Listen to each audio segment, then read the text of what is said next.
Hi అందరికీ. ఈరోజు విశాల్ మార్ట్కి అయితే వెళ్ళాను. మా దగ్గరలో ఉన్న విశాల్ మార్ట్కి వెళ్ళాను. కొన్ని వస్తువులు మాత్రమే షాప్ చేశాను. ఏమేమి తీసుకున్నానో చెప్తాను రండి. ఈ చిన్న స్టూల్ తీసుకున్నాను. క్వాలిటీ అయితే బాగుంది. 99 రూపీస్కే వచ్చింది, అందుకే తీసుకున్నాను. ఇంకా బాత్రూంలో సోప్స్ పెట్టడానికి 49 రూపీస్కే వచ్చింది. క్వాలిటీ బాగుంది. నెక్స్ట్ మైనీస్ తీసుకున్నాను. ట్రై చేయాలి ఎలా ఉంటుందో టేస్ట్.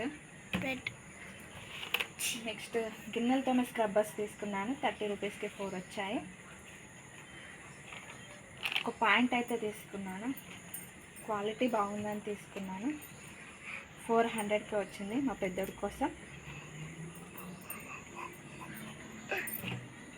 నెక్స్ట్ ఒకటి బిస్కెట్ ఫ్యామిలీ ప్యాక్ అయితే తీసుకున్నాను. 150 రూపీస్కి వచ్చింది. అంతే.